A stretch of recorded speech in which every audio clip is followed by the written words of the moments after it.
Dê uma salva de palmas para esse Deus. Amém. Glória a Deus. Deus é bom. É muito bom sentir a presença do Senhor. A gente já podia ir embora. Mas a gente também tem uma listona aí de pedidos, né? Glória a Deus, glória a Deus. Deixa eu pedir para vocês sentarem que há 2 semanas atrás eu passei a maior vergonha. Eu fui ministrar numa igreja, engatei a primeira e todo mundo em pé. E ninguém do grupo, assim para mim, ó. E o povo lá, tudo em pé.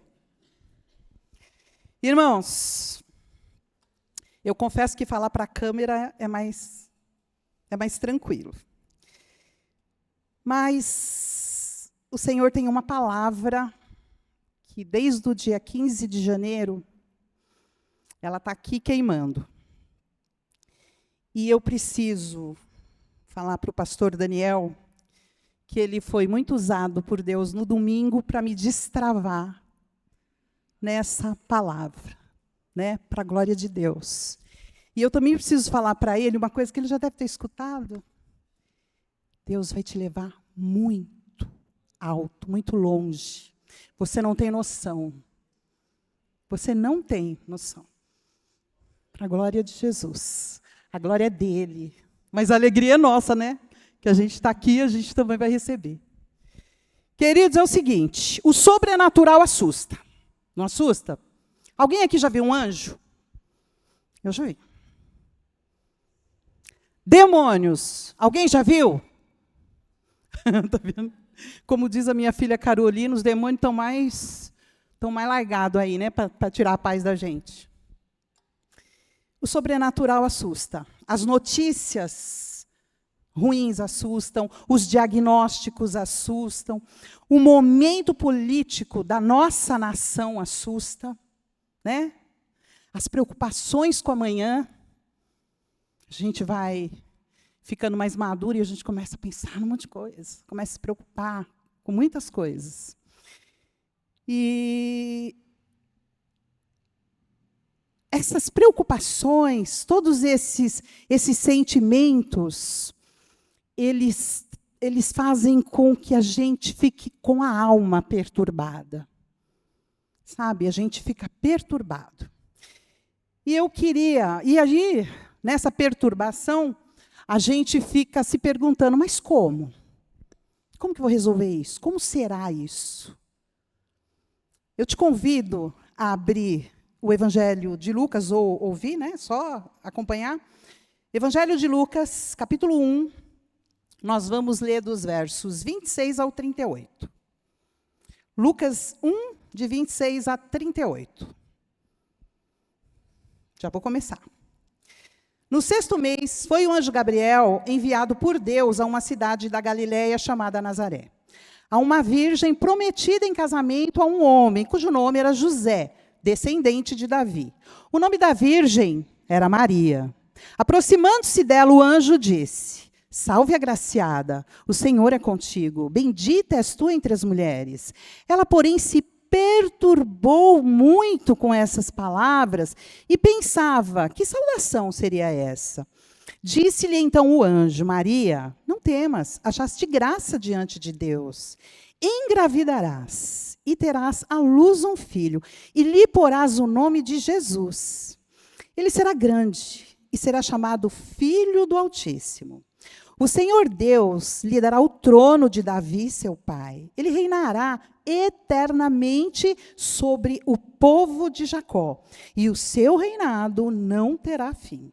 Disse Maria ao anjo: Como se fará isso, visto que não tenho relação com homem algum? Respondeu-lhe o anjo: Descerá sobre ti o Espírito Santo, e o poder do Altíssimo te cobrirá com a sua sombra. Por isso, aquele santo que de ti nascerá será chamado Filho de Deus. Até Isabel, tua prima, engravidou em sua velhice, sendo esse o 6º mês, para aquela que era considerada estéril. Pois para Deus nada é impossível. Disse então Maria: Eu sou a serva do Senhor. Cumpra-se em mim conforme a tua palavra. E o anjo a deixou. Pai querido, em nome de Jesus, aqui está a tua palavra, Senhor, a palavra que o Senhor trouxe para as nossas vidas nesta noite. Senhor, sou totalmente dependente do Senhor, eu preciso do Senhor. Só o Senhor pode revelar a cada coração aquilo que o Senhor tem, Pai. Por isso eu entrego este tempo nas tuas mãos, no nome de Jesus. Eu não vou contextualizar. Nós conhecemos a palavra, nós somos frutos dessa palavra. Amém? O que o Espírito Santo tem para nós essa noite, queridos, é profético. Eu não sei se você crê. Eu creio. Então, quando nós cremos, nós tomamos posse. Veja, Maria ficou perturbada com a saudação do anjo. Ela deve ter se perturbado em ter visto o anjo. E quando ele a saudou, ela, meu Deus, por que será que ele está falando assim comigo? Imagino que isso é que deve ter passado pela cabeça dela. Eu não tenho... Aí ela responde, mas como isso é possível? Aí o anjo, né? Antes o anjo fala, olha, não temas, Maria. Você vai engravidar, você vai dar à luz a um filho, e ele será chamado Filho de Deus. Mas como isso é possível? Como que isso vai acontecer? Eu não tenho nenhuma relação com nenhum homem. Às vezes a gente pergunta assim, né? Eu vou para as nações, mas como que isso é possível? Tem dinheiro. Eu vou ministrar a palavra de Deus, não sei nem falar direito. Como é possível isso? Nós ficamos questionando as coisas que o Senhor coloca no nosso coração. Nós questionamos as palavras que nós ouvimos aqui. Você falou que você nunca viu um anjo? Eu vejo todo domingo. O Senhor usa alguém aqui. Ele usa os anjos, né, desta igreja. E a gente tem que abrir o nosso coração para tudo aquilo que está vindo, é para nós. E abrir o coração no sentido de eu recebo. Eu quero. Não questionar. Ai, será? Será? Como vai ser? Deus usou Maria para restaurar o estrago do Éden. Ele tinha um plano. Deus tem um plano para a minha vida, Ele tem um plano para a sua vida, mas mais do que isso, Ele tem um plano para o momento que nós estamos vivendo. Nós estamos aqui, nós não estamos aqui orando em vão. Ele está recebendo as nossas orações, e nós temos que crer nisso. Eu vou ser honesta com vocês. Se eu olhar para o Brasil com esses dois olhos aqui, eu não vejo nada. Aliás, eu não gosto nem de ficar pensando muito. Porém, se tem uma coisa que eu não tenho dúvida é que Deus tem um plano para a nossa nação. Eu creio nisso. Enquanto eu viver, eu vou orar. Se eu vou ver, aí é com o Senhor. E olha, para ser muito sincera, eu nem quero ver, eu quero ir para a glória. Vocês podem ver e aproveitar. Para ser muito sincera, eu quero lá. Não ficar sofrendo aqui com a reforma tributária. Tem contador aqui? Tem algum contador aqui? Levanta a mão. O contador que está praticando. Vamos falar, né? Gente, olha. Queridos, o Senhor, Maria, mas como? Descerá sobre ti o Espírito Santo. E interessante é que o Senhor só fala isso. Ele não dá. Acabou. É isso. E aí a gente entra na palavra de domingo. Você confia? Você crê? É sobre isso. Foi assim com Abraão. Sai da tua terra, lá do meio da tua parentela e vai para a terra que eu estou te mandando. Ele não falou para Abraão, ó, mas tem uma coisa, você vai passar por situações que você vai ter que falar para vai falar lá para o povo que Sara é sua irmã, não sua mãe, não sua mulher. Abraão, outra coisa, você vai ter que livrar Ló. né? De uns enroscos que ele vai se envolver. O Senhor não falou, não. Só pega o que é teu e vai para onde eu vou te mostrar. Com José foi igual, ele mostrou em sonho para José. Ele mostrou em sonho. Puxa, acho que eu vou ser alguém importante, porque estão se prostrando, meu pai, meus pais, meus irmãos estão se prostrando, eu vou ser alguém importante. Pois é. O Senhor, Ele não conta tudo. Agora, a gente tem que tomar muito cuidado com aquilo que nós ouvimos. E vou repetir de novo, pastor Daniel, me desculpe. Ele disse o seguinte, cuidado com a interpretação, porque, às vezes, nós temos uma certa limitação, gente. Às vezes, a gente ouve uma coisa e a gente cria uma expectativa que não é isso que Deus está falando e a gente está aí, viajando. E isso nos tira da presença de Deus. Pode nos tirar da presença de Deus. Vou contar bem rapidinho, porque, gente, o tempo aqui é uma loucura. Logo lá, quando eu me converti, lá no comecinho, eu fazia cultos na casa da minha mãe. E foi assim que eu ganhei a minha mãe. É uma dica, se você não ganhou sua mãe ainda, seu pai. A gente fazia cultos lá. Aí, uma vez foi uma senhorinha, eu convidei um amigo para ministrar e ele levou a mãe. Aquela senhorinha olhou para mim e falou assim, olha, eu te vejo rodeado de crianças, com muitas crianças. Eu falei, criança? Gente, eu amo criança, no colo da mamãe e do papai delas. Eu não tenho esse chamado. Não me chama para isso. Aí eu fiquei meio assim, eu falei, criança. Aí o que eu pensei? Pronto, vou entrar. Eu não congregava aqui ainda. Estava procurando uma igreja. Eu fiquei até com medo. Eu falei, vou entrar numa igreja, vão me dar lá um monte de criança para eu cuidar. Não foi nada disso. Alguns anos depois, quando eu entrei aqui, tinha uma moça, alguns irmãos conhecem, a Rosângela, ela começou a fazer um trabalho nas escolas. E ela me chamou para ir fazer esse trabalho de leitura da Bíblia. E eu amo isso. E fui. Eu tinha disponibilidade, podia sair a hora que eu quisesse do trabalho. Então, eu ia e fiz. Ela foi embora, eu fiz com ela meio ano, ela foi embora e eu dei sequência nesse trabalho de evangelização nas escolas. Olha só, o que eu interpretei?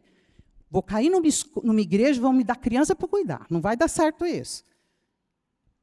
Nós evangelizamos, depois eu arrumei outras irmãs daqui, nós evangelizamos crianças, do 1º à 4ª série. Vocês estão entendendo? Então, a gente tem que tomar cuidado com as expectativas, com o que a gente ouve, sempre colocar na mão do Senhor, porque é Ele que vai fazer o que tem que ser feito na nossa vida. Maria, queridos, nos ensina uma coisa muito importante. Maria não era boca de sacola. Você sabe o que é boca de sacola? Tudo conta para todo mundo. Maria não era boca de sacola. Já pensou? Amiga, estou grávida. Estou grávida do Espírito Santo. Isso podia dar certo? Né? A gente tem que aprender que nem tudo a gente tem que compartilhar com todo mundo. Por que, Sueli? Por causa da inveja? Olha, se você não se libertou disso ainda, você se liberta hoje em nome de Jesus. Porque maldição sem causa não encontra pouso. Sobre a nossa vida não vale encantamento. Meu casamento, fizeram macumba. Você que não está sendo a esposa certa. Não está fazendo a coisa certa. Que macumba? Às vezes nós estamos sendo a macumba. Não é? A gente tem que ser, sabe? Queridos, nós somos de Deus. O nosso Deus está acima de principados, potestades. Capeta está aí para tirar a nossa paz, é verdade. Mas e daí? Nós temos o Senhor conosco. Amém? Então, a gente não tem que ser boca de sacola, porque a gente tem que compartilhar com aquele que está na mesma fiação. Naquele que está entendendo como a gente está entendendo. Às vezes você vai contar algo que o Senhor falou para você, aí a pessoa vai olhar para você, está se achando. Ai, você acha que vai dar certo isso? Aí você sai, é capaz de você ser contagiado com a incredulidade do outro. Então, a gente não tem que sair falando. Maria não saiu falando. O que Maria fez? Foi falar com alguém que estava vivendo o que ela estava vivendo. Foi falar com a prima. É prima, né? Com a prima, que já estava grávida de 6 meses. E lá no capítulo 2, do verso 19 de Lucas, a Bíblia diz que Maria guardava no coração tudo que ela ouvia sobre o menino. A gente tem que tomar cuidado com a nossa boca. Queridos, eu não sei se você está entendendo o que o Senhor está falando essa noite. Ele tem um plano para a sua vida. Por isso que eu falei, você não vai sair daqui triste. Você entrou triste? Você não vai. Você vai sair daqui crendo. Você pode não ter condições de resolver hoje. Você não sabe como você vai resolver. Mas você está orando. Você está orando e Deus está ouvindo. E Ele tem um plano para você.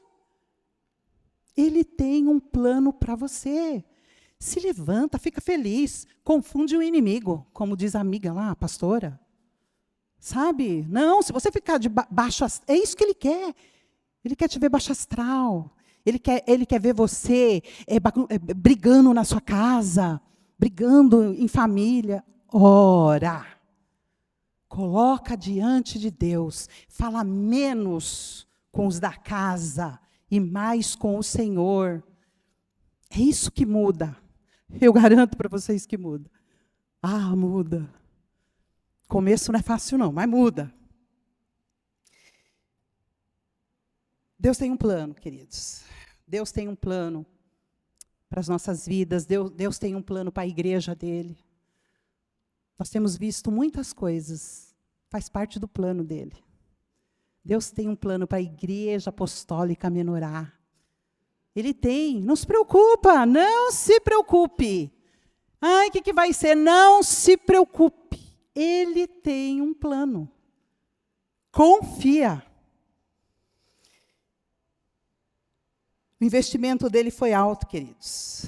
E no verso 37, a palavra diz: pois para Deus nada é impossível. Nada, nada. O câncer, nada. O desemprego, nada. Nada, nada é nada.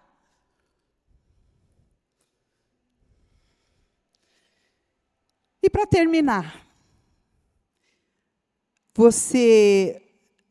o verso 38, olha a resposta de Maria. Disse então Maria: eu sou a serva do Senhor, cumpra-se em mim conforme a tua palavra. E o anjo a deixou. O grande problema é que às vezes a gente quer que cumpra-se em nós conforme a nossa palavra. Quando a palavra não é aquela que nós queríamos ouvir, não é aquilo que a gente estava naquela expectativa, aí a gente deixa de ser o servo, sabe? Deixa eu ir fechando, senão eu vou ficar aqui até amanhã. O servo é aquele que entende o senhorio de Deus. Nós estamos vivendo uma época muito do amor, do amor. A gente pode se apresentar ao Senhor como filho, porque Deus é amor, nada pode nos separar do amor de Deus. Mas, como amigos, né? Abraão foi chamado amigo de Deus, mas nós, acima de qualquer outra coisa, nós somos servos. E servos têm um Senhor, e servo não faz o que ele quer. Servo faz o que o seu Senhor quer. Só que nós temos um Senhor que é Pai. Olha isso. Amém? Querido, fique de pé aí no seu lugar. Vamos orar sobre essa palavra. Pai, em nome de Jesus, Eu não tenho dúvidas, Deus. Eu não tenho dúvidas de que o Senhor tem um plano para as necessidades do teu povo. Senhor, nós não estamos aqui porque nós não temos o que fazer. Nós estamos aqui porque nós te amamos. Nós estamos aqui porque se o Senhor nos abençoar, amém. Se o Senhor não nos abençoar, nós vamos continuar com o Senhor. Nós amamos o Senhor. Nós queremos te servir, ó Deus, naquilo que o Senhor quiser que nós façamos, Pai. Senhor, dá um coração ensinável a cada um de nós. Pai, dá-nos um coração ensinável. Só o Senhor conhece a necessidade dos teus filhos. Pai, tu sabes, eu estou desde as 4 da manhã. Eu sei, Pai, que aqui tem pessoas que estão sem uma saída. A pessoa não está enxergando uma saída. E o Senhor está falando, eu tenho um plano. Então, Pai, eu creio nisso. Eu creio no teu poder. Toma cada vida aqui nas tuas mãos, Senhor. Opera, faz o milagre. Aqui tem pessoas precisando de um milagre. E eu sei que o Senhor pode fazer, Pai. Muito obrigada, Deus. Obrigada por esse tempo. Obrigada por essa palavra, no nome de Jesus.